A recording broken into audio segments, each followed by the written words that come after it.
سالم جیبیا یا ابا سالم جیبیا میکنہ دل ہمیں التجا من ببینم ترا در کجا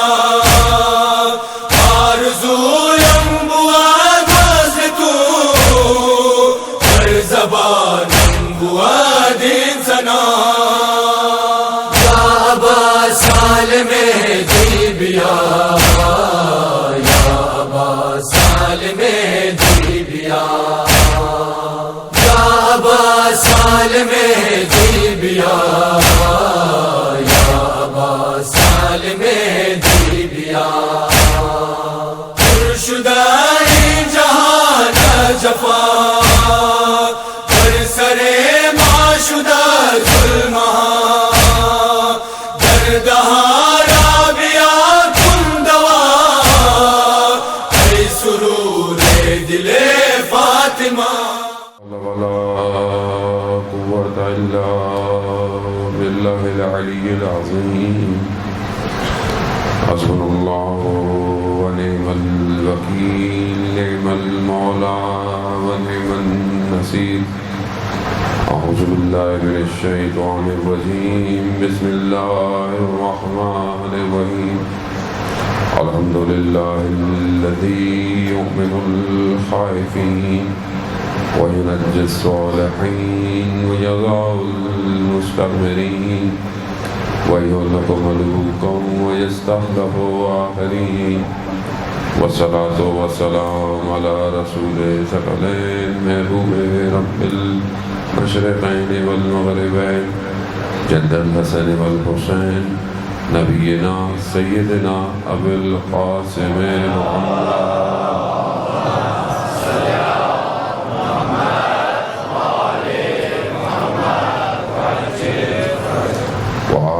الطيبين الطاهرين المعصومين لا سيما بقية الله في الأرض روحي وأرواحنا لترى بمقدم الفداء ولعنة الله على أعدائهم أجمعين بسم الله الرحمن الرحيم رب اشرح لي صدري ويسر لي أمري واحلل عقدة من لساني يفقهوا قولي أما بعد فقد قال رسول الله صلى الله عليه وآله وسلم افضل الاعمال امتی انتظار الفرج صلوات بھیجنے محمد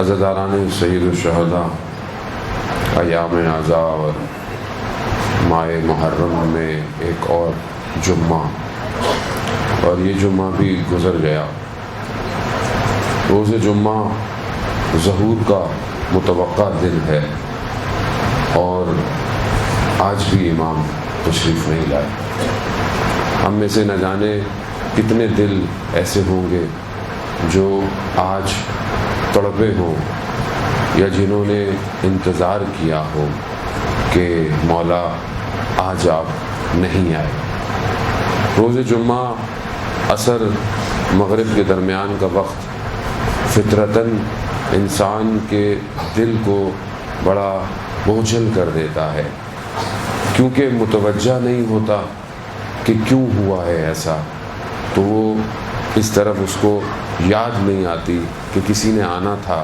اور وہ نہیں آیا ہماری زندگی اسی طرح گزر رہی ہے اور ہم اس شدت سے انتظار شاید اپنے لفظوں میں کرتے ہیں اپنے عمل سے انتظار نہیں کر رہے جیسا ہمیں کرنا چاہیے کربلا بھی اسی لیے بار بار یاد دلائی جاتی ہے کربلا کے واقعہ کربلا کے وہ لوگ کہ جن میں خصوصیات تھیں تاکہ ہم ان کو دیکھ کر ان کو یاد کر کے اپنے وقت کے امام کے لیے تیار ہوں اگر ہماری کربلا اس طرف نہیں لے کے جا رہی تو میں نے کل بھی آپ کی خدمت میں عرض کیا تو یقیناً ہمارے اپنے اندر کوئی مشکل ہے ورنہ ایسا ہو نہیں سکتا کہ آدمی اپنے باطن سے کربلا پہنچ جائے اور اس کا وجود امام سے دوری اختیار کرتا ہو ممکن نہیں ہے ایسا۔ کربلا جب بلاتی ہے تو وہ پورے وجود کے ساتھ دعوت دیتی ہے۔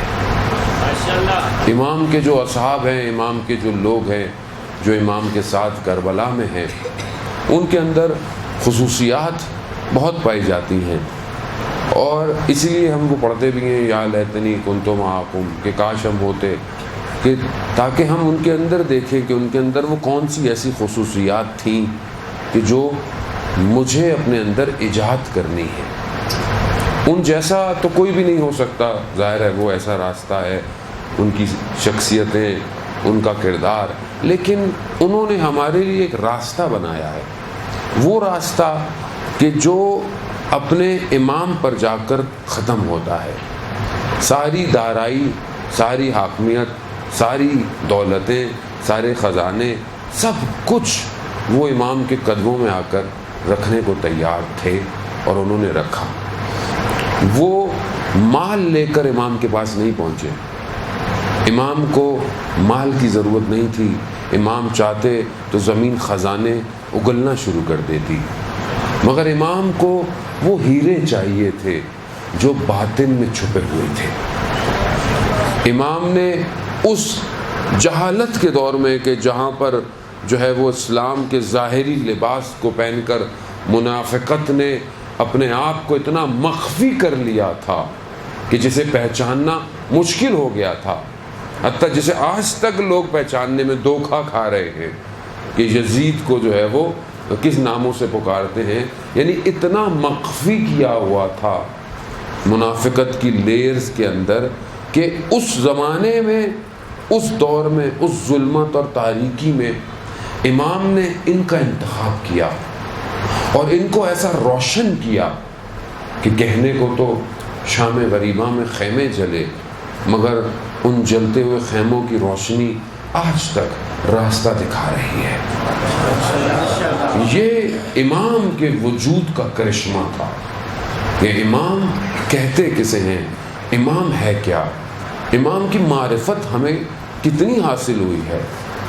ہم بھی اپنی زندگیوں کو اس سے کمپیئر کریں کہ ہم کتنے فاصلے پر کھڑے ہوئے ہیں امام سے، اور اس کو ہر روز اپنی زندگی میں محاسبہ کریں۔ مومن ہے بھی وہی کہ جو ہر روز اپنی زندگی کا حساب کرتا ہے۔ ہم جو انسان کاروبار کرتا ہے یا جس کی دکان ہے یا کوئی بھی کام کرتا ہے، وہ روز اپنا حساب بھی کرتا ہے۔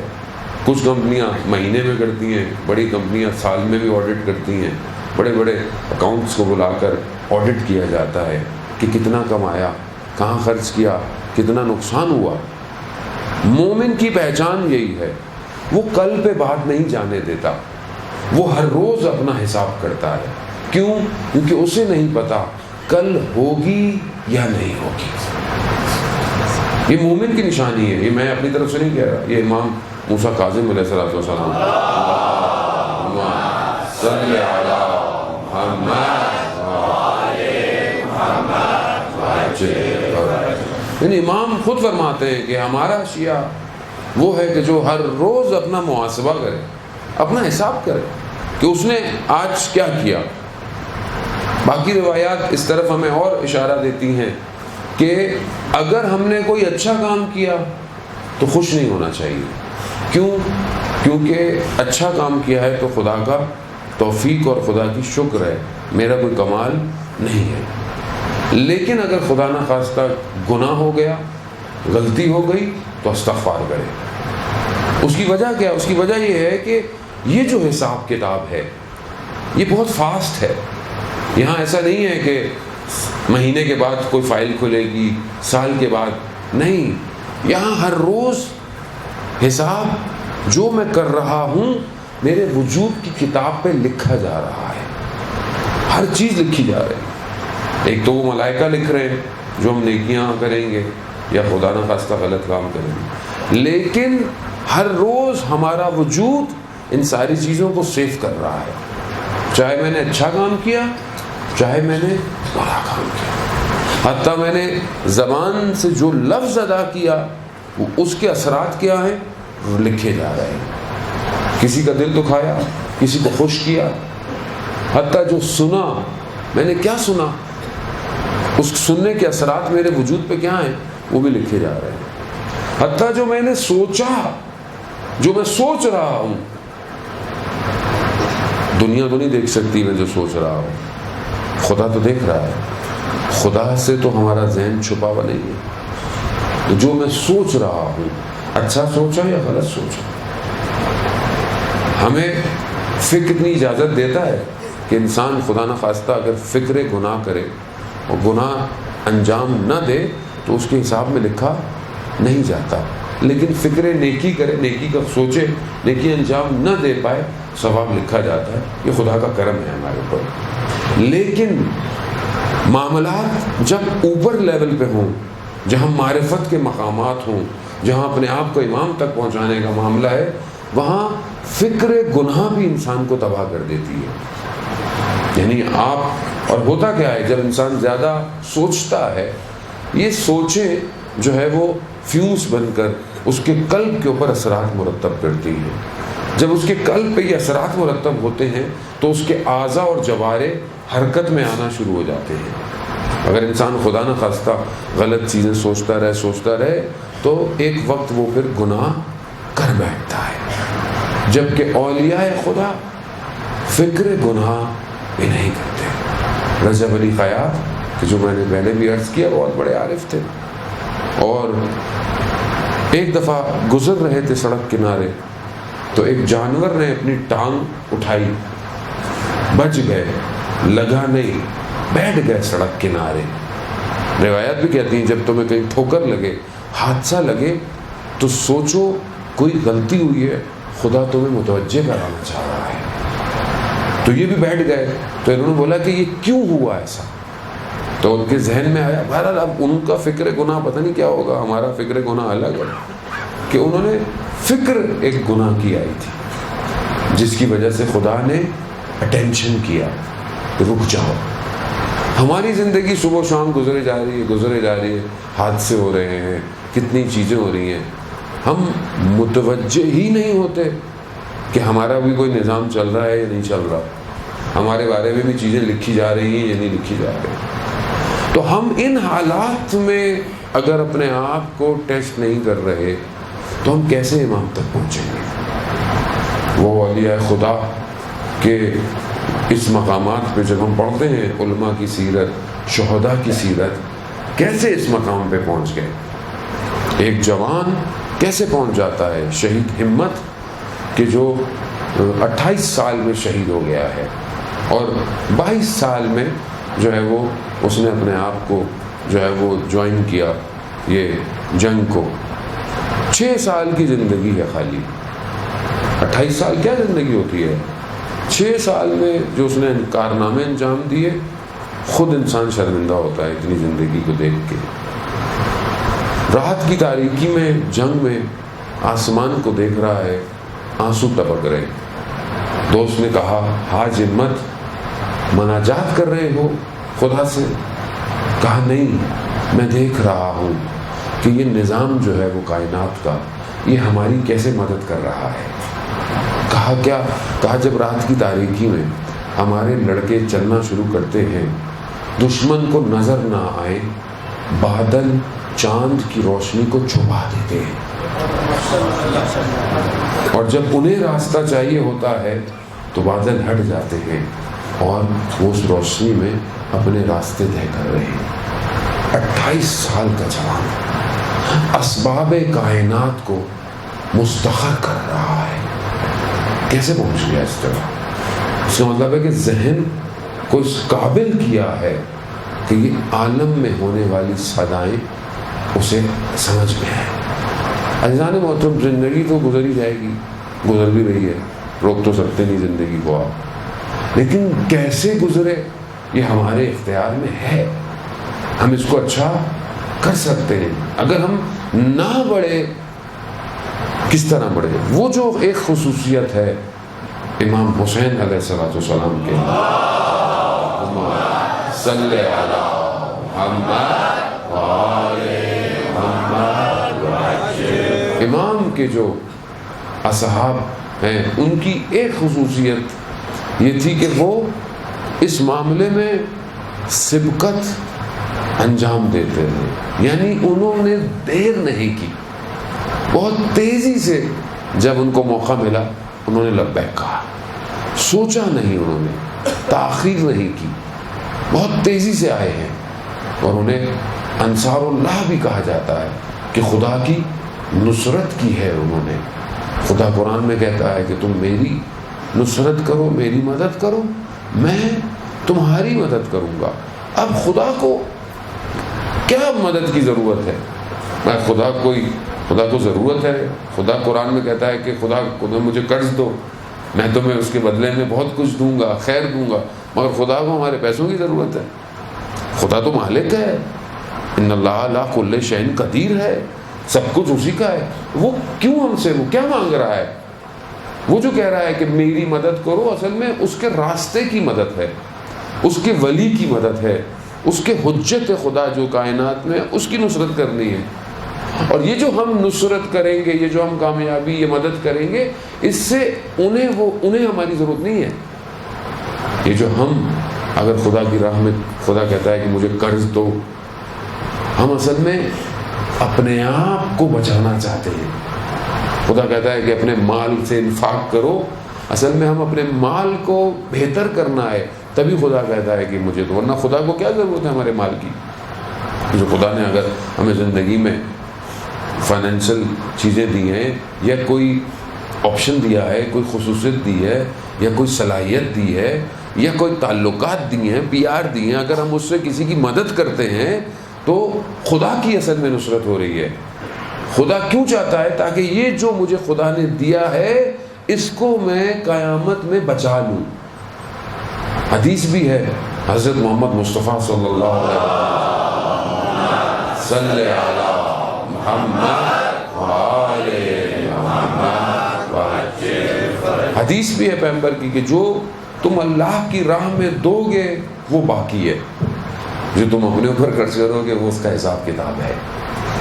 اور ویسے بھی مولا متقیان بھی ارشاد فرماتے ہیں کہ اس دنیا کا کیا کریں کہ جس کے جو ہے وہ حلال میں حساب ہو اور حرام میں عذاب ہو۔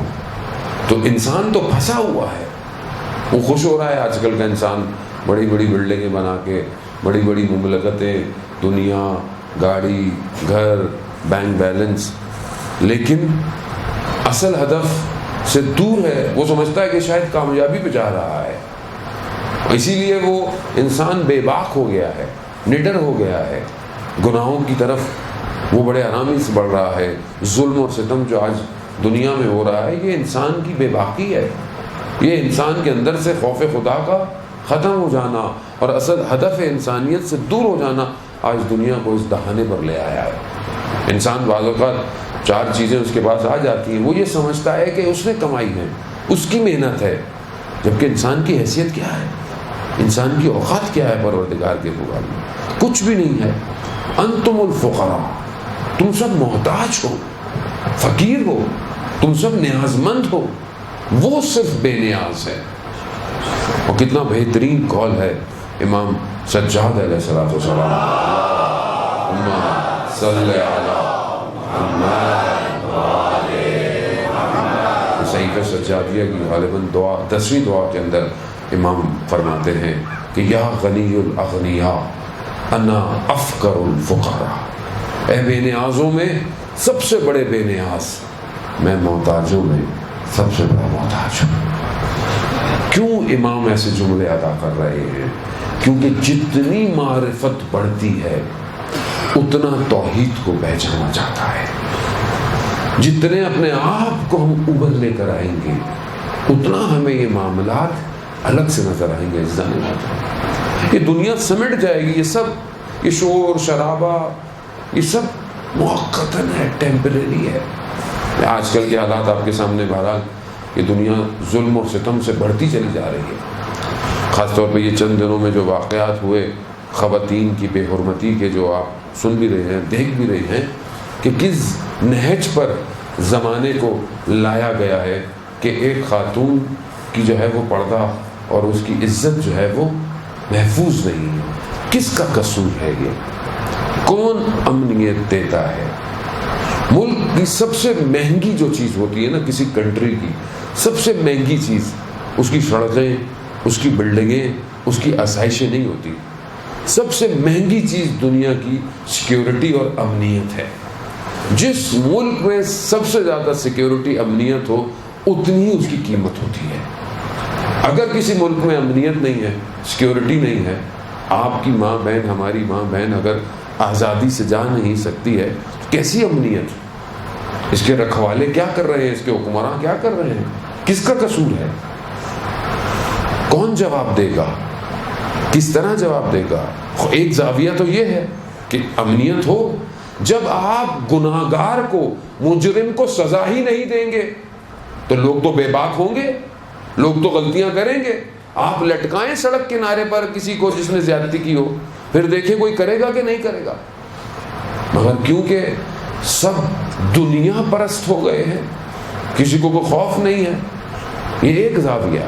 دوسرا زاویہ کہ جب معاشرے میں بے حیائی اور برائی اپنے عروج پہ پہنچ جائے تو یہ سب ہوتا ہے.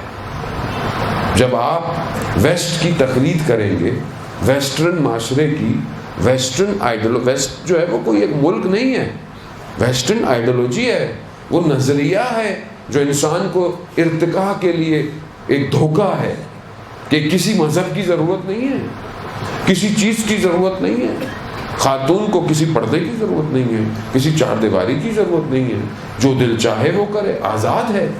اور انسان بھی آزاد ہے. آج انسان ترقی یافتہ ہو گیا ہے. وہ 1400 سال پہلے پرانی بات ہے، مذہب پرانا ہو گیا، یہ اولڈ لوگوں کی باتیں ہیں. اب انسان اتنا ترقی کر چکا ہے، اس کو کیا ضرورت ہے؟ دھوکہ.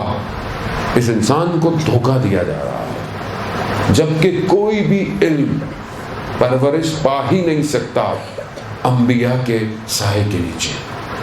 ممکن ہی نہیں ہے کہ کوئی علم جو ہے وہ فلورش کر پائے. یہ جسے ہم ترقی کہتے ہیں، ترقی نہیں ہے، یہ تنزلی ہے.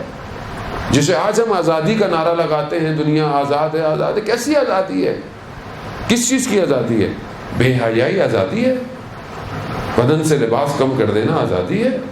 تو پھر جانور ہم سے زیادہ آزاد ہے. جن معاشروں میں جانور کی قیمت زیادہ ہو اور انسان کی قیمت نہ ہو، یہ انسانی معاشرہ ہے اور ہم اسی معاشرے کی تقلید کر رہے ہیں. آج ہمارا ٹی وی، ہمارا میڈیا، اس کے ڈرامے، بے حیائیاں، برائیاں، تو پھر معاشرے کو تو ہم خود اس نہج پہ لے کر آ رہے ہیں کہ جو ہے وہ بازاروں پر، روڈوں پر گناہ ہو. آج ہم کیا دکھا رہے ہیں آج معاشرے میں؟ کون بولے گا اس کے لیے؟ کون بات کرے گا؟ علماء اکرام بات نہیں کرتے، حکمراں بات نہیں کرتے، حکومت کے ادارے جو ہیں وہ ان چیزوں کو کیوں؟ کیونکہ میرے گھر میں آگ نہیں لگی.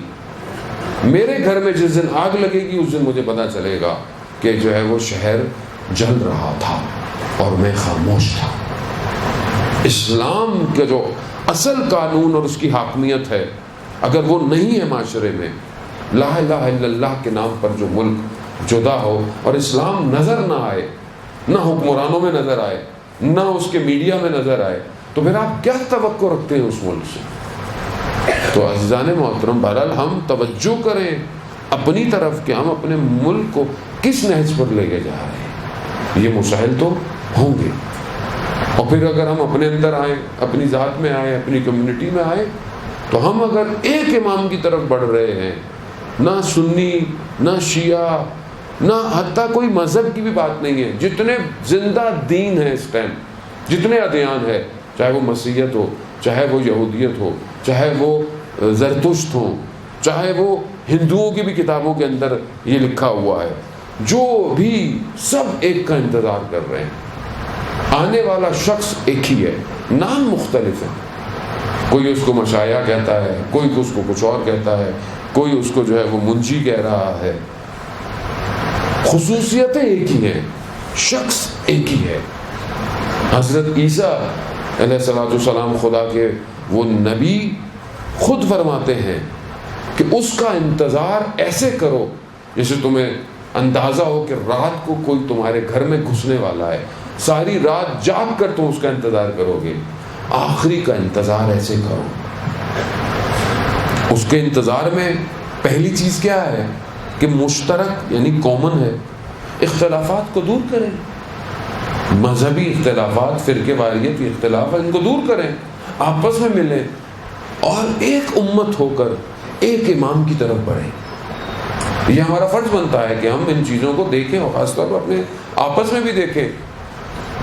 ہم دوسروں کو جوڑنے کے چکر میں لگے رہتے ہیں، مومنین آپس میں ٹوٹنے میں لگے رہتے ہیں۔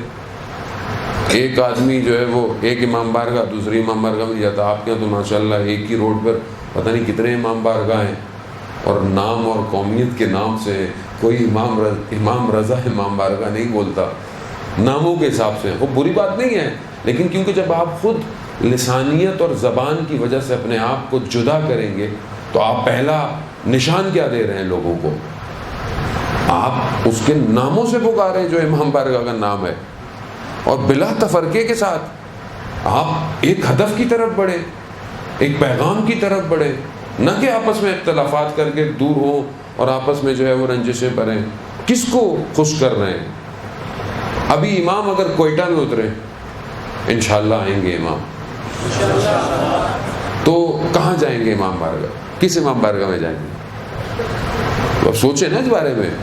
اگر وہاں چلے گئے، ہم نہیں جائیں گے، جائیں گے وہاں؟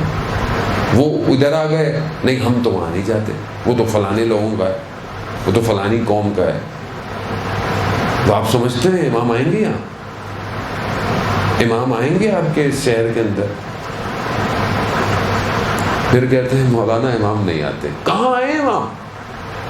جب ہم اپنی چھوٹی چھوٹی چیزیں حل نہیں کر پا رہے، ایک روڈ کو مینیج نہیں کر پاتے، تو امام کے دور میں دنیا کو مینیج کریں گے؟ کیسے آئیں گے؟ ایک حکومت کیسے بنے گی دنیا کے اندر؟ وہ خصوصیت کیسے پیدا کریں گے اپنے اندر؟ تو عزیزان محترم، سارے مسائل یہاں ہیں، یہاں میں پھنسا ہوا ہوں، نام، زبان، کسی نہ کسی چکر میں، ڈیزگنیشن میں، پوسٹ میں گرفتار ہوں۔ میں اس سے باہر نکلنا ہے مجھے۔ اگر میں اس سے باہر نکلوں گا تو پھر میں امام کی طرف بڑھوں گا۔ وہ جو امام کے پاس آئے تھے وہ کون لوگ تھے؟ جو بھی اس کا پاس تھا، لیکن جب آیا تو ایک ہی لفظ ہو گیا، اصحاب امام حسین۔ آپ جب سلام کرتے ہیں زیارتوں کے بعد، آپ کہتے ہیں کہ مثلاً ایک فلانے قبیلے کا تھا، یا فلانے قبیلے کا تھا، یا غلام تھا، یا پہلے مسیح تھا، نہیں، ایک ہی سلام ہے، بس ایک ہی سلام، سلام علی حسین وعلی اصحاب حسین۔ وجہ کیا تھی؟ وجہ یہ تھی کہ اپنے آپ کو فنا کر کے امام میں ضم ہو گئے، اپنے آپ کو فنا کیا انہوں نے۔ زہیر ابن کین دوسرے قبیلے، دوسرے مکتب کا ہے، اور دہرائی رکھتا ہے، کاروان ہے، سب کچھ ہے، ساتھ ساتھ امام کے آ رہا ہے، آگے پیچھے کاروان رکتا ہے، اس کے بھی خیمے لگتے ہیں۔ لیکن جب امام نے بلایا، اس کی زوجہ نے کہا، اس کی زوجہ کا بڑا کردار ہے، اس کی زوجہ نے کہا کہ دیکھو اگر یہ رسول کا نواسہ بلائے، پلٹنا نہیں۔ وہی ہوا، جب گیا واپس آیا، جب واپس آیا تو کہا یہ سب ختم، سب جاؤ، سب ختم، کچھ نہیں، سب خیمے میں کچھ نہیں۔ اور اپنی زوجہ کو کہا کہ میں تمہیں کسی کے ساتھ امین کر کر تمہیں تمہارے اہل بیت میں، تمہارے گھر والوں میں چھوڑ رہا ہوں، میں جا رہا ہوں۔ سبقت، جب بولا گیا سوچا نہیں گیا، یعنی جب دستخط آ گئی تو پھر سوچا نہیں کہ میں کیا کروں گا، میرا گھر، میرا کاروبار، میرے بچے، بس پھر آ گیا۔ کیوں؟ کیونکہ سب کچھ امام ہے۔ امام کو سمجھنا ضروری ہے۔ ہم اپنے اندر ٹکڑوں میں بٹ گئے اور امام ہماری طرف دیکھتے ہیں کہ یہ جڑیں گا، کیونکہ آخری زمانہ ہے، فتنے کا فتنہ اوج پر ہے، اور آخری زمانوں میں فتنہ شدید ہوگا۔ آپ یہ نہیں کہہ سکتے کہ فتنے نہ ہوں، ایسا ہو ہی نہیں سکتا۔ احادیث ہیں کہ کہا جاتا ہے آخری فتنوں میں، آخری زمانے میں فتنے کی دعا کرو۔ کیوں؟ کیونکہ فتنہ مومن کو خالص کرے گا، جو مومن ہوگا وہ اس فتنے سے خالص ہو کے باہر آئے گا. چیک کیا جاتا ہے، ظاہر آخری زمانہ ہے، آپ کا بھی ٹیسٹ ہے، میرا بھی ٹیسٹ، سب ٹیسٹ ہے، ٹیسٹ چل رہا ہے. ایسے آرام سے تھوڑی داخلہ ملے گا اتنی بڑی کمپنی میں جو کائنات کو چلا رہی ہے. چھوٹی سی کمپنی میں نوکری کرنی ہو، کہیں کچھ جاب ہو، کتنے ٹیسٹ ہوتے ہیں آدمی کے. پاکستان آرمی میں آپ کو جانا ہے، کتنے امتحان بھی دینے ہیں، فزیکل ٹیسٹ بھی دینے ہیں، اور اس کے بعد آپ پھر اس کے اندر بھی اگر کوئی اپ گریڈنگ کرنی ہے، فلانا کورس لینا ہے، اور محنت اور یعنی کیا ہے، اسکوٹنگ ٹیسٹنگ پھر کچھ لوگ نکلتے ہیں. تو ایک کمپنی ہے نا، ایک آرگنائزیشن ہے، اور جو کائنات کا امام ہے اس کی کمپنی کتنی بڑی ہے، اس میں نارمل آدمی چلا جائے گا. کتنا ٹیسٹ ہوگا، کتنا اٹھا پٹخا جائے گا، کتنا اس کو غربغال کیا جائے گا کہ دیکھا جائے کہ اس میں سے صحیح کون نکلے گا. قرآن یہی ہمیں بتا رہا ہے، قرآن ہمیں اسی کی طرف نشاندہی کر رہا ہے کہ انبیاء جب آئے تو قوموں کا امتحان ہوا ہے، اور ہر نبی نے اپنی قوم کو امتحان لیا. حضرت نوح کتنے 100 سال تبلیغ کرتے رہے، اور کتنے لوگ آئے، اس پہ بھی جو لوگ آئے تھے ان کا بھی روایات کہتی ہے شدید امتحان تھا. جو آ گئے تھے ان کو بھی ٹیسٹ کیا، اور ان کا بھی ٹیسٹ جو ہے وہ کم سے کم 80 سال کا ہے کہتے ہیں، آگے پیچھے کر کے کچھ ایسا. اس پہ بھی جو لوگ چھوڑ گئے، کچھ لوگ رہ گئے حضرت نوح کے ساتھ. ٹیسٹ ہے، قومیں چیک کی جاتی ہیں، قومیں چیک کی جاتی رہی. قرآن اسی طرح اشارہ کر رہا ہے. انبیاء کے معاملوں میں انبیاء کے گھر والے چیک ہوئے ہیں، انبیاء کی ازواج، انبیاء کی اولاد جب چیک ہوئی ہیں. حضرت یوسف کے معاملے میں بھائی دھوکہ کھا گئے، بھائیوں نے گڑبڑ کر دی، کامیاب نہیں ہو پائے جب تک آخری معاملہ نہیں آیا. مگر جو اللہ کا نمائندہ ہوتا ہے، چاہے وہ نبی ہو چاہے وہ امام، وہ ان مشکلات کو اپنی وجود پہ لیتا ہے. اس لیے نہیں لیتا کہ ہم آرام سے رہیں، نہیں، ہمیں نکالنے کے لیے مشکلات کو اپنے اوپر لیتا ہے، اور پھر قوم کو ان مشکلات سے لے کر باہر جاتا ہے. جس زمانے میں ہم زندہ ہیں، یہ ظاہر ہے برائیاں ظاہر ہو چکی ہیں، ہر چیز جو ہے وہ اتنی زیادہ ہے. جوان جو ہے وہ، میں نے پہلے آج بھی عرض کیا، گناہ بڑا آسان ہو گیا ہے، مشکلات زیادہ ہے. اب ایسے میں اگر ہم اپنے اندر باطن کی طرف متوجہ نہیں ہوئے، کیونکہ سادے کاموں سے اب گزارا نہیں ہوگا. اب بولے میں چپ کر کے سیدھی نماز پڑھتا ہوں، میں یہ کرتا ہوں، میں وہ کرتا ہوں، اس سے گزارا نہیں ہوگا. یہ تو فرسٹ اسٹیپ ہے. اندر میں کتنا تبدیل ہو رہا ہوں، یہ مہم ہے. ذہن محترم، تذکرۃ الاولیاء میں نظام گنجوی یا نظام نشاپوری، میرے خیال میں غالباً 2 کتابیں مکس ہو جاتی ہیں مجھ سے، ایک واقعہ بیان کرتے ہیں. ایک لوہار کا، لوہار لوہے کا کام کرتا ہے، اس سے مشہور ہو گیا، اس سے دیکھا کہ وہ لوہے دھڑکتے ہوئے لوہے کو ہاتھ سے ہٹا دیتا ہے. بولا یہ ولی خدا ہے، یعنی کیسے؟ تو اس نے بتایا کہ میں بہرحال لوہار تھا، اور میرا دل کسی پہ آ گیا. جوانوں کے دل آج کل بہت جلدی آ جاتے ہیں کہیں نہ کہیں، تو کبھی ایک تصویر پہ آ جاتا ہے، کبھی کسی پہ آ جاتا ہے، تو وہ آ گیا.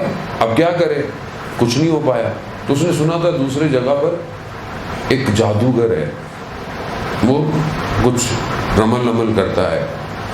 تو یہ پہنچ گیا، جیسے ہمارے یہاں بھی دیواروں پہ لکھا ہوتا ہے، یہاں تو مجھے نہیں پتا، کراچی میں لکھا ہوتا ہے، یہ فلانا بابا جادوگر، پسند کی محبت اور یہ سب آپ کو مل جائے گا. یہ بابے ایسے ہی ہوتے تھے. تو اس نے بولا، اس نے حساب کیا، اس نے بولا کہ تم نیک کام کرتے ہو؟ بولا ہاں. بولا 40 دن نیک کام چھوڑ دو، پھر میرے پاس آنا. نجاست اور گناہ اپنا اثر تبھی دکھاتا ہے کہ پہلے آپ سے نیک کام چھڑواتا ہے کہ دور کرو. شیطان کیا کرتا ہے، رات کو گناہ ہو گیا، صبح کہتا ہے تم نماز پڑھو گے، تم عبادت کرو گے، تم ایسا کرو، کیا کرتا ہے؟ وسوسے کرتا ہے، مایوس کرتا ہے. شیطان کا کام مایوس کرنا ہے، اور کچھ نہیں کر سکتا وہ آپ کو جب تک آپ اسے اجازت نہ دیں. اس کو کہا 40 دن تک کوئی نیک کام نہیں کرنا. یہ چلا گیا، 40 دن بعد واپس آیا. پھر اس نے اپنا کوئی حساب کتاب کیا، کہا کہ تم نے 40 دن کوئی نیکی نہیں کی. کہا نہیں مگر میرا حساب کہہ رہا ہے کہ تم نے کوئی نیکی کی ہے. کہہ رہا ہے میں نے کوئی نیکی نہیں کی، نماز بھی نہیں پڑھی میں نے. انسان کتنا نابینا ہو جاتا ہے نفس کی خاطر. کہا نہیں کوئی نیکی کی ہے.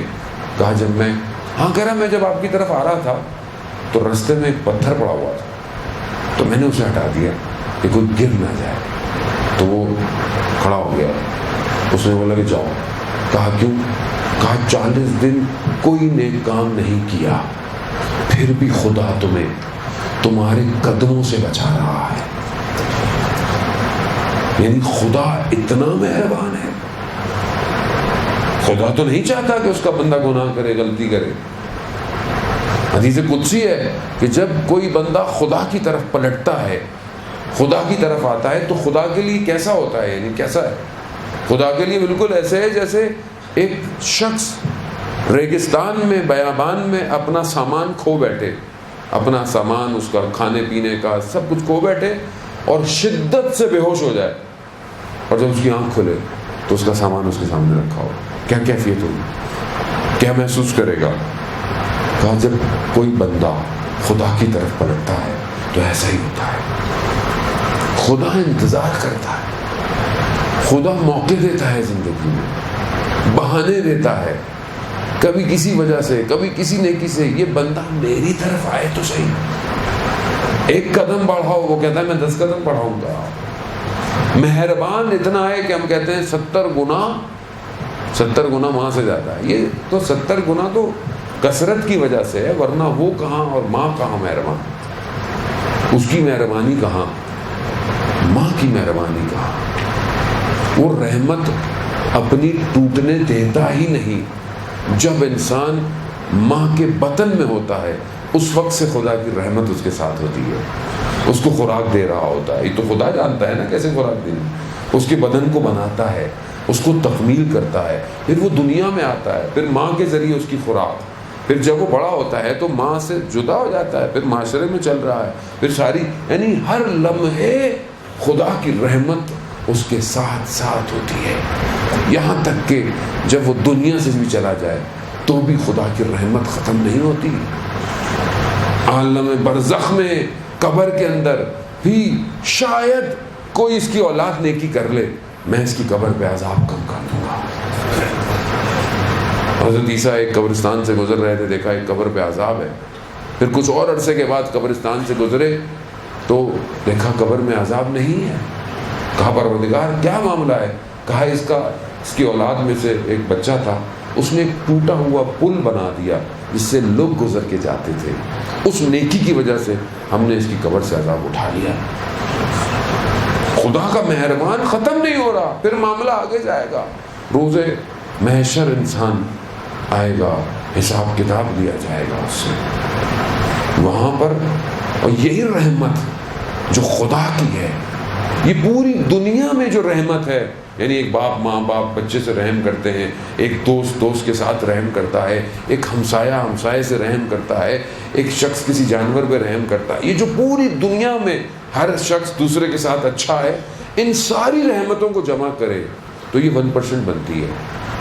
جب سے بنی آدم ہے اور قیامت تک جتنی رحمتیں ہوں گی یہ 1% ہے. اور جو 99% رحمت الہی ہے اس نے پیغمبر اور ان کی اولاد کو دی ہوئی ہے. اسی لیے ہم زیارت جامع کبیرہ میں پڑھتے ہیں یہ رحمت موصولہ ہے، یعنی سب رحمت. کیوں؟ کیونکہ امام بھی اس رحمت کو ہمیں دے رہا ہے. خدا کی جو رحمت ہے وہ واسطہ فیض ہے جو ہم تک آ رہی ہے. روز عاشوراء سید الشہداء اپنے آخری لمحے تک یہ بیان دیتے رہے کہ شاید کوئی آ جائے، شاید کوئی آ جائے. کیوں؟ رحمت موصولہ ہے. شاید کوئی آ جائے. حضرت محمد مصطفیٰ صلی اللہ علیہ وسلم صلی علی محمد رسول خدا جب اوائل صدر اسلام میں جب طائف کے مقام پر تبلیغ کرنے گئے، لوگوں نے پتھر مارے اور لہو لہان ہو گئے. حضرت جبرائیل آئے کہ آپ حکم دیں تو میں پہاڑوں کے درمیان میں ان وادیوں کو ختم کر دوں. مگر کہا نہیں. کیوں؟ شاید کوئی ایک شخص ہدایت پا جائے. کیا ہے یہ؟ رحمت موصولہ ہے. اور یہ رحمت منقطع نہیں ہو رہی کہ وہ دنیا سے چلے گئے ہیں یا ہم دنیا نہیں. آپ اس عالم سے دوسرے عالم میں جائیں گے، وہاں ان کی رحمت زیادہ ہے.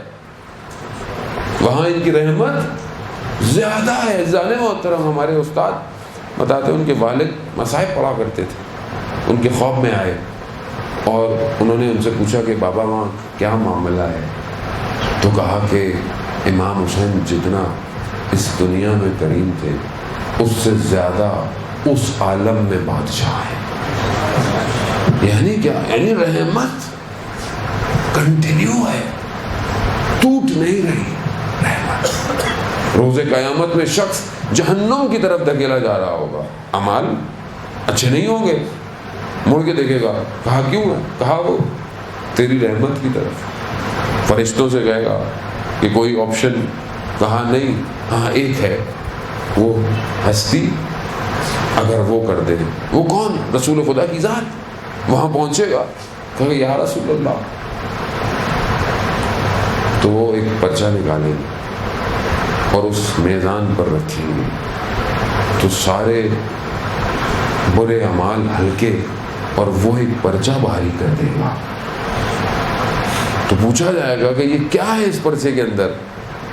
کہا یہ وہ صلوات ہے جو تم محمد و آل محمد پر پڑھتے ہو. صلی علی محمد و آل محمد وعجل فرج. یعنی کیا ہے؟ یعنی رحمت منقطع نہیں ہو رہی ہے، ختم نہیں ہو رہی ہے، جڑی ہوئی ہے. انہوں نے تو معاملہ جوڑ کے رکھا ہے، لیکن میں نادان ہر وقت توڑنے لگا ہوا، بہانوں سے بھاگنے کی کوشش کرتا ہوں. جیسے چھوٹا بچہ ہوتا ہے، ضد کرتا ہے یہ چاہیے، نقصان دہ ہے، پھر وہی یہ مل جائے. نہیں بیٹا نقصان دہ ہے، چھوٹے ہو نہیں پتا، ضد ہے زندگی میں. یہ مل جائے، وہ مل جائے، یہ کر لوں، وہ کر لوں. ضد کر رہا ہوں میں اپنی زندگی میں، جبکہ سب کچھ ان کا ہے، وہی بچا سکتے ہیں جان موت. زندگی میں کمال یہی ہے کہ اپنے امام تک پہنچے، اور پہنچ گئے تو سمجھ گئے پھر کوئی چیز آپ کو نقصان نہیں دے سکتی. یہ پورے عالم کو جو بشریت کے لبادے میں آئمہ آئے، یہ آئے اس لیے ہیں کہ اس عالم کو مشکلات اور امتحانات سے نکال کر کمال پر لے کے جائیں. شہید و شہداء نے جو معرکہ پیش کیا ہے روز عاشورہ کربلا میں، یہ قیامت تک کی ظلمتوں سے بشریت کو نجات دینے کے لیے. امام حسین علیہ السلام کسی فرقے کے نہیں ہیں، یہ سنی کے ہوں یا شیعہ کے ہوں، نہیں، پوری بشریت کی بقا ہے امام حسین کے پاس. اسی لیے اس پیغام کو بہت واجب ہے انسان کے اوپر، بڑا بوجھ ہے، یہ ذمہ داری ہے کہ ہم اس پیغام کو کس طرح دنیا کو دے رہے ہیں. ہم تو اس پیغام کے چکر میں لڑ رہے ہوتے ہیں. مولوی سے لڑ رہا ہے، مسجد سے لڑتی ہے، ٹرسٹی سے لڑتا ہے، انجمن آپس میں ناراض ہیں. آپ سارے آپ دیکھیں نا ہمارے مسائل ہیں کیا. کبھی آپ بریکٹ میں کھولیں اس کو، ہمارے مسائل کیا ہیں. ہم اس لیے کبھی پریشان نہیں ہوئے ملک ترقی کیوں نہیں کر رہا، جوان گناہ کیوں کر رہے ہیں، نشے کیوں کر رہے ہیں، بے حجابی کیوں ہے، برائی کیوں ہے، کیوں نہیں ہم اچھی تعلیم اور اچھا نظام بنا پائے، کیوں ہم اچھی یونیورسٹیز کریٹ نہیں کر پائے، ہمارا دنیا میں مقام کہاں ہے. ہمارے ہاں فزکس گولڈ میڈلسٹ کتنے ہیں، کیمسٹری گولڈ میڈلسٹ کتنے ہیں، Nano technology, artificial intelligence, robot designing ہمارے یہاں کہاں ہے. ہمارے کوئی لڑائی نہیں ہے اس پہ، ہماری لڑائی ساری اسی پہ ہے. کتنا ظلم نہیں ہے. وہ سید الشہداء جو اپنے جوان کو لے کر کربلا آیا اسلام کی خاطر، اور ہم بیٹھے ہوئے انہیں محرموں میں ہمارے ڈرامے ختم نہیں ہوتے، امام بارگاہوں کے، ذاکروں کے. کسی نے کچھ کہا ہے تذکر دے دیں. کیا سوچیں گے امام جب ہمیں دیکھ رہے ہوں گے؟ یہ میرے نام پہ جمع ہوتے ہیں اور آپس میں لڑتے ہیں. جواب کس کو دیں گے ہم؟ روز قیامت کیسے کھڑے ہوں گے محشر کے میدان میں؟ جس کو یہ موقع ملا، ڈیزگنیشن ملا، اس سے تو سوال زیادہ ہے. اور عوام کے شعور کو بھی سلام کیا جائے گا کہ ویسے تو سب کچھ نظر آتا تھا، کھانے میں نمک زیادہ ہے، چینی جو ہے وہ چائے میں کم ہے، یہ سمجھ میں آتی تھی، لیکن جو دین دے رہا تھا وہ صحیح دے رہا تھا. نہیں، ہم تو ذکر سننے آئے تھے بس مولا، بس یعنی کیا مطلب؟ امام اس لیے کربلا آئے تھے خالی یہ قوم کو بیدار کرنے آئے تھے. وہ یہ بیداری کس کا فرض ہے؟ واجب ہے. ہر شخص کو جو خدا نے صلاحیت دی ہے، خدا اس سے امتحان بھی ویسا ہی لے گا، پوچھ گچھ بھی ویسے ہی ہوگی. جتنا ہم امام کے لیے بڑھیں گے اتنا امام ہمیں عطا کریں گے. جتنا ہم ان سے دور ہو جائیں گے، یہاں بھی دور وہاں بھی وہی دوری ہے. اس محبت کو بچائیں کہ شخص آیا امام جعفر صادق علیہ السلام صلی علی محمد.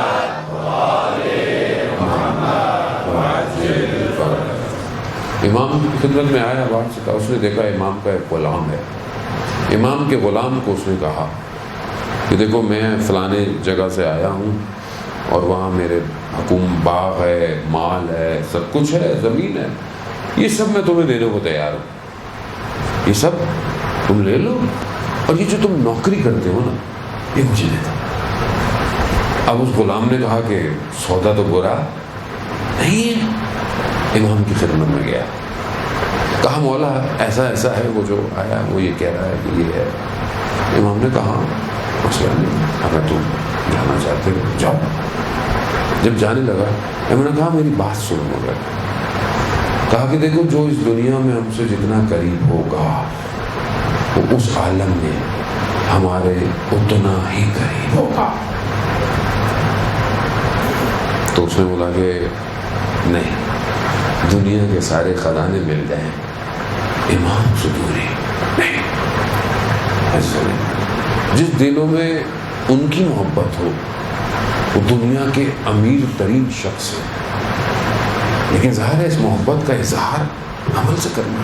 آپ اولیاء خدا کو دیکھیں کیسے کیسے. آیت اللہ نخود کی اصفہانی جو مشہد مقدس میں مولا کے حرم میں دفن ہے، وہ فرماتے ہیں کہ سائل یعنی حاجت طلب کرنے والا میرے گھر کا دروازہ صرف کھٹکھٹائے، سوال نہ پوچھے، صرف کھٹکھٹائے، اس کی حاجت دور ہو جائے گی. اس مقام پہ مگر کہا نہیں میں نہیں چاہتا. کیوں؟ کہا میں بارگاہ امام رضا میں رہتا ہوں، میں چاہتا ہوں کہ لوگ امام کی خدمت میں جائیں، کیونکہ سب کچھ امام کی وجہ سے ہے. ہم درک نہیں کر پاتے، ہم پہچان نہیں پاتے امام کو. انہوں نے اپنے بیٹے کو ایک رات کہا کہ دیکھو چاند نکلا ہے کہ نہیں نکلا. باہر گیا، چھت پہ گیا، واپس آیا، کہا وہ بادل ہیں بابا، نظر نہیں آ رہا.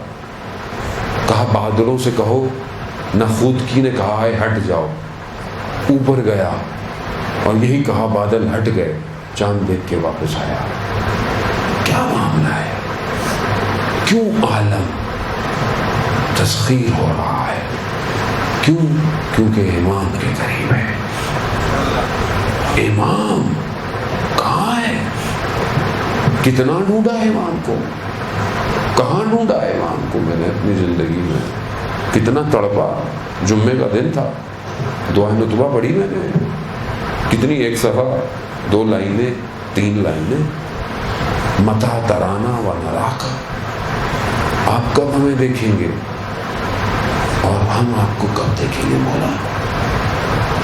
تو یہ تڑپ عزیزان محترم ضروری ہے، اور یہی تڑپ انسان کو کسی مقام پہ لے کے جاتی ہے۔ بہت بڑے عالم دین تھے، نام جو ہے وہ نہیں بتایا، لیکن زمانہ بتایا کہ آیت اللہ بروجردی کا زمانہ ہے۔ بہت بڑے مرجع آیت اللہ بروجردی عالم کے مرجع تھے۔ انہوں نے وہ ایک اور عالم تھے، ان کے گھر ان کی مجلس سننے جاتے تھے، اور خود ان سے کہتے ہیں کہ میں اتنا بڑا یعنی مراجع ہوں اور سب کچھ ہے، مرجعیت ہے، سب کچھ ہے، مگر اس کے باوجود جو تمہاری زبان میں تاثیر ہے وہ میری میں نہیں ہے، معاملہ کیا ہے؟ تو جب خلوت ہو گئی، تھوڑے لوگ ہو گئے، تو انہوں نے بتایا کہ میں جو ہے وہ جب نجف اور ان طرف تھا تو میں سامرا زیارت پہ گیا، اور اس زمانے میں آپ جانتے ہیں پورا ایریا اہل سنت کا شروع سے رہا ہے، تو اس ٹائم خدام بھی اہل سنت ہوا کرتے تھے، حرم راتوں کو بند ہو جاتے تھے۔ تو کہتا ہے میں نے اس خدام کو تھوڑے سے پیسے دیے، کہا کہ میں اندر جا رہا ہوں، رات آئے دروازہ بند کر لینا، صبح تک مجھے اندر رہنے دینا۔ کہا اس نے ایسے کیا، میں اندر رک گیا۔ رات جب گزری، عبادتیں دعائیں پڑھتے پڑھتے، تو میں وہاں پر مخاطب ہوا اپنے امام سے۔ آپ کو پتا ہے نا کہ یہ جو گھر جو حرم ہے سامرا کا، جہاں پر 10ویں اور 11ویں امام ہیں اور ان کی والدہ ہیں اور پھوپھی ہیں، یہ وہ جگہ ہے کہ جو امام کا اپنا گھر ہے، یہ وہ واحد وہ حرم ہے کہ جو گھر ہے کس کا؟ امام زمانہ کا۔ اسی سرداب سے امام غیبت میں گئے ہیں، یعنی کہاں بیٹھا ہوا ہے شخص؟ امام زمانہ کے گھر میں۔ کہہ رہے میں وہاں بیٹھا، رات ہوئی تو میں نے امام سے مخاطب ہوا، کہا مولا عربوں کا دستور ہے کہ ایک تو کوئی ان کے گھر آ جائے تو سائل کو خالی بھیجتے نہیں، یہ عربوں کا دستور ہے، خالی نہیں بھیجتے، کچھ بھی کرے اس کی حاجت پوری کرتے۔ کہا دوسرا، اگر اس کو اس کے باپ کا واسطہ دے دیا جائے تو وہ اپنے باپ کا احترام کرتا ہے اور اس بات کو پورا کرتا ہے۔ تو کہا یا امام زمان، ایک تو آپ کا گھر ہے، دوسرا آپ کے بابا کی مرکز میرے سامنے ہے، میں وہیں بیٹھا ہوں، آپ کو آپ کے بابا کا واسطہ، مجھے اپنی زیارت کرا دے۔ اللہ، لیکن مانگنے والا بھی کتنا کس طرح مانگ رہا ہے۔ تو ایسے میں دیکھا کہ دروازہ تو بند ہے مگر نور داخل ہوا، مجسم ہو گیا، اور کہا نور کی اتنی شدت تھی کہ مجھ سے آنکھیں نہیں اٹھائی جا رہی تھی۔ کہا امام آ گئے۔ امام نے کہا بولو کیا حاجت ہے؟ اب تم آئے ہو یہاں پہ گھر میں، کیا حاجت ہے؟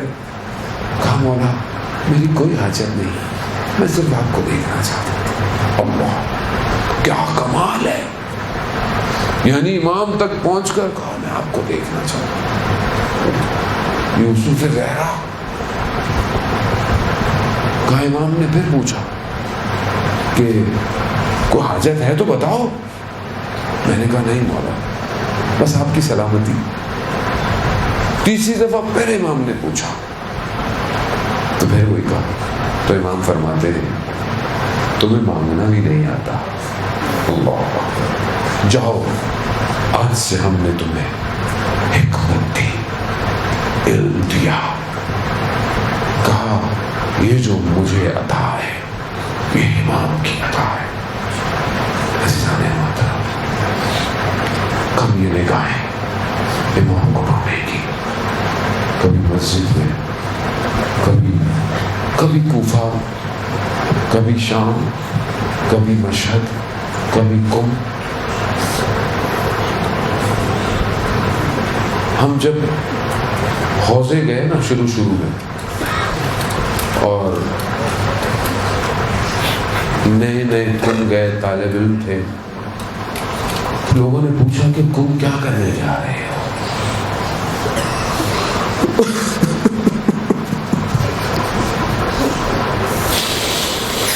ایک ہی جملہ منہ سے نکلتا تھا، کیا کہ شاید کم کی گلیوں میں امام زمانہ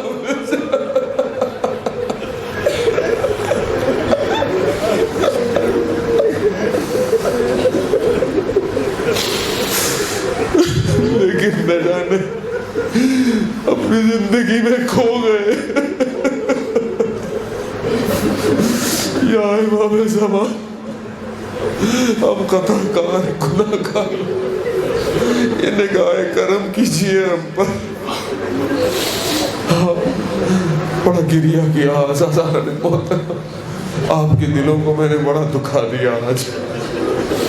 اب امام کو بلا ہی لیا ہے تو وہ مصاحب پڑھے کہ جس پر امام زمانہ آتے ہیں، علماء بیان کرتے ہیں وہ کون سی مصیبت ہے جس پر امام مجلس میں تشریف لاتے ہیں، تو وہ کوئی اور نہیں ہے، وہ عباس علمدار کے مسائل۔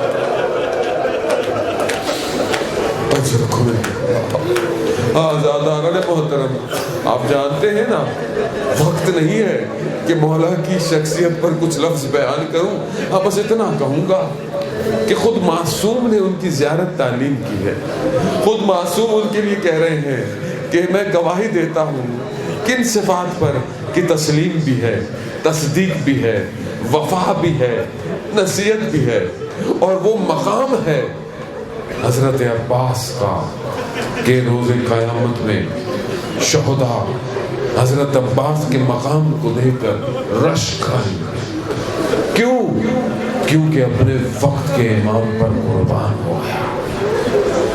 کوئی مورخ نہ کہہ پایا کہ کہیں حضرت عباس نے امام حسین کو نصیحت کی، عباس خیموں کو لگا دو، خیمے لگ، عباس خیموں کو ہٹا دو، خیمے ہٹ گئے۔ عباس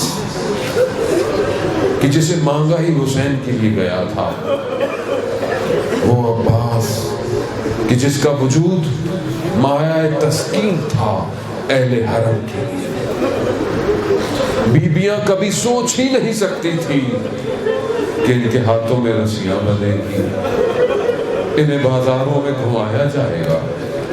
اللہ اکبر، عباس جیسا بھائی ہو یہ کسی نے سوچا نہیں تھا، ہاں زیادہ، لیکن حضرت عباس روز عاشورہ بھی کیا کمال کیا کہ آج تک علماء کہتے ہیں کہ اب کربلا جاؤ تو خدا کرے کہ ہم جلد سے جلد کربلا جائیں، یہ باب الحوائج آپ بہتر جانتے ہیں۔ بہرحال ہم راضی ہیں، ہر امام راضی ہے، اس سال جیسا وہ چاہے ہمیں راضی رہنا ہے مولا، لیکن ابھی بھی جب بھی آپ حرم جائیں، کربلا جائیں تو بیان ہوتا ہے پہلے غازی عباس کے حرم جائیں پھر امام حسین کے۔ کیوں؟ کیونکہ لشکر کا سردار ہے، علم بردار ہے، اجازت لینی پڑتی ہے۔ روز عاشورہ بھی یہی ہوا کہ آپ مصاحب سنتے آ رہے ہیں اتنے دنوں سے، روز عاشورہ بھی جب سب چلے گئے تو غازی عباس علماء بیان فرماتے ہیں کہ اجازت طلب کی تو جواب یہی دیا گیا ہوگا کہ تم تو ہمارے لشکر کے علم بردار، تو کہا مولا لشکر ہی کہاں، ہاں دادا جنگ کی اجازت نہیں ملی۔ جب روز عاشورہ باقی لوگ لڑ رہے ہوتے تھے نا تو حضرت عباس اس دشمن کی فوج کو دور بھگاتے تھے۔ ایسے میں ایک مقام پر زہیر ابن کین پہنچ گئے اور کہا حضرت عباس سے کہ مجھے آپ کے بابا کی ایک بات یاد آئی۔ کہا کیا؟ کہا آپ جانتے ہیں کہ آپ کے بابا نے آپ کو کیوں مانگا تھا؟ آپ کی پیدائش کس طرح ہوئی، کس خاندان سے مانگا؟ کہا جس دن کے لیے آپ کو مانگا گیا تھا وہ آج کا دن ہے۔ حضرت عباس کہتے ہیں کہ تم مجھے جو ہے وہ جوش دلا رہے ہو، ایسا انگڑائی لی کے گھوڑے کے لگامیں ٹوٹ گئی اور ایک ہی وار میں دشمن کی کئی گردنوں کو جدا کیا، مگر عباس کو جنگ کی اجازت نہ دی۔ وہ ایک چھوٹی بچی آئی، چچا عباس بچے پیاسے ہیں، چھوٹا بھائی پیاسا ہے، کہاں جائے یہ بچی؟ یہی تو وجہ ہے کہ آج جہاں بھی علم ہے اس سے جڑا ہوا مشکیزہ اسی بچی کی یاد دلاتا ہے۔ ہاں، کہا بابا سے اجازت لے دو، بابا سے۔ بچی آ کر اپنے بابا سے اجازت طلب۔ شاید امام نے یہی کہا ہو بچی کو کہ آپ اپنے بھائی کے لیے تو بھیج رہی ہیں، میرا بھائی گیا۔ میں مراحل کو نہیں پڑھوں گا، آپ سنتے آ رہے ہیں رسولہ سے، بس اس لیے میں متصل ہوا ہوں یہ باب الحوائج سے کہ وقت کا حضرت عباس نے مشکیزہ اٹھایا اور پانی کی طرف بڑھے، لعینوں کو جہنم واصل کیا، کوئی طاقت روک نہ پائی عباس کو۔ حضرت عباس شریعہ پر پہنچ گئے، پانی کو ہاتھ میں اٹھایا، 20 سال پرانی بابا کی وصیت یاد آ گئی۔ کون سی وصیت؟ 21 رمضان کی رات ہے جہاں مولا نے عباس کو بلایا ہے، عباس ایک وقت آئے گا تم پانی پہ پہنچ جاؤ گے، مگر یاد رکھنا حسین پیاسا ہوگا۔ اللہ، پانی کو پانی پر مار، مشکیزہ سوار ہوئے۔ اب آپ نے گریہ کیا، مولا قبول کرے، مولا آپ کے آنے کو قبول کرے۔ ہاں زیادہ بس چند لمحے حضرت عباس پانی کا مشکیزہ لیے خیموں کی طرف، بڑی طاقت سے خیموں کی طرف۔ امید کیا ہے؟ یہ مشکیزہ پہنچ جائے، بس اب اس امید پہ دیکھیے گا یہ امید کہاں جاتی ہے۔ دشمن نے روکنے کی کوشش کی، دایاں بازو قلم، بایاں بازو شہید۔ میں نے پڑھ لیا اور آپ نے سن لیا۔ اللہ، مشکیزہ پھر بھی دامن میں عباس کی سواری خیموں کی طرف۔ دشمن کہہ رہا ہے یہ کون سی طاقت ہے جو عباس کو روک نہیں پائے؟ تو ایک لعین نے کہا یہ مشکیزہ ہے جو عباس کو خیموں کی طرف لے کر جا رہا ہے۔ ہاں دادارن محترم، ایک تیر آیا، مشکیزے پہ نہیں عباس کی امیدوں پہ لگا، پانی بہہ گیا۔ عباس کا گھوڑا بھی باوفا تھا، اس نے رخ موڑ لیا۔ ہاں ایسے میں ایک تیر آیا جو آنکھ میں بے وست ہوا۔ اب کوئی چیز آنکھ میں لگ جائے تو انسان ہاتھوں سے ہٹاتا ہے نا، اب ہاتھ ہی نہ ہو۔ ایسے میں ایک گرز آہنی آیا، حضرت عباس زین سے زمین پر آئے۔ اب میں نہیں جانتا کہ عباس نے اپنے بدن کو کیسے روکا ہوگا۔ آزاداران محترم، ایک شخص مصائب پڑھا کرتا تھا، قاضی عباس خواب میں آئے، کہا اے ذاکر تو ہمارے مصائب صحیح نہیں پڑھتا؟ کہا مولا آپ کے مصائب تو پڑھتا ہوں۔ کہا ہاں تو یہ نہیں پڑھتا ہم گھوڑے سے زمین پر آئے کیسے؟ اللہ اکبر، اللہ اکبر۔ آزاداران محترم، جیسے ہی حضرت عباس گرے نا تو میرا چوتھا امام یہ فرماتے ہیں کہ میں نے دیکھا میرے بابا نے اپنی کمر کو ہاتھ رکھا، انکسر ظہری، میری کمر ٹوٹ گئی۔ ہاں عباس کا گرنا تھا، امام حسین کی کمر ٹوٹی۔ نہ جانے امام حسین نے کس طرح اپنے آپ کو عباس کے بدن تک پہنچایا، کیونکہ جب تک حضرت عباس زندہ تھے تو امام حسین خیموں کو نہیں دیکھتے تھے۔ اب حضرت عباس کے لاشے پر کبھی نگاہ ادھر ہے، کبھی خیموں کی طرف ہے، پہنچ گئے، پھر عباس کے سر کو اپنے زانوں پر رکھا، خون کو صاف کیا، آپس میں متکلم ہوئے، مولا نے جو ہے وہ درخواست شروع کی۔ علماء بیان کرتے ہیں ایک درخواست قاضی عباس نے کی، میرے بدن کو خیموں میں مت لے کے جائیے گا۔ کیوں؟ بعض کہتے ہیں کہ یہ با وفا ہے نا، بغیر پانی کے نہیں جانا چاہتا، لیکن علماء بیان کرتے ہیں نہیں، عباس جانتے تھے میرا بھائی، میرا مولا بھوکا ہے، پیاسا ہے، صبح سے لاشیں اٹھا رہا ہے، میں اپنا لاشا اٹھانے نہیں دوں گا۔ آزادارِ محترم علم کو اٹھایا، امام حسین خیموں کی طرف، اب بچے امید سے علم کو دیکھ رہے، جیسے ہی قریب آیا اس بچی نے کہا بابا چچا عباس، کہا وہ نہر کنارے۔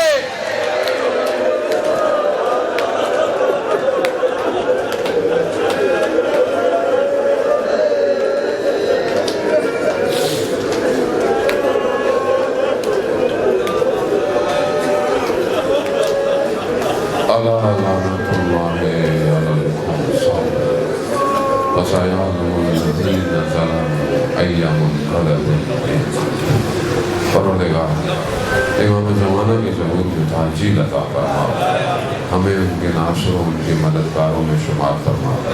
پروردگار ہماری اس عبادت کو اپنی بارگاہ میں قبول اور مقبول فرما۔ پروردگار ہم سب کو وقت کے امام کے لیے تیار ہونے کی توفیق عطا فرما۔ ہماری مجالس، ہماری عزاداری کو وقت کے امام کی طرف بڑھنے کی توفیق عطا فرما۔ جہاں جہاں بھی عزاداری، جلوس، ماتم ہو رہا ہے، ان سب مومنوں کی پروردگار حفاظت فرما۔ اور یہ جو فرقہ واریت کو جو ہے وہ آتش دی جا رہی ہے، یہ جو دشمنی ملک کی امنیت اور سالمیت کو تباہ کرنے کے لیے کی جا رہی ہے، پروردگار ان دشمنان کو کیفر کردار تک پہنچا۔ آپس میں مسلمانوں کو اتحاد اور محبت کے ساتھ زندہ رہنے کی توفیق عطا فرما۔ مومنین کو آپس میں بھی جو ہے وہ متحد اور ایک امت کی طرح رہنے کی توفیق عطا فرما۔ باہمی اختلافات کو گفتگو اور پیار سے حل کرنے کی توفیق عطا فرما۔ پروردگار ہم خطاکار ہیں، ہم گناہگار ہیں، مرنے سے پہلے ہماری مغفرت فرما۔ ہمارے مرحومین کی قبروں کو اہل بیت کے نور سے منور فرما۔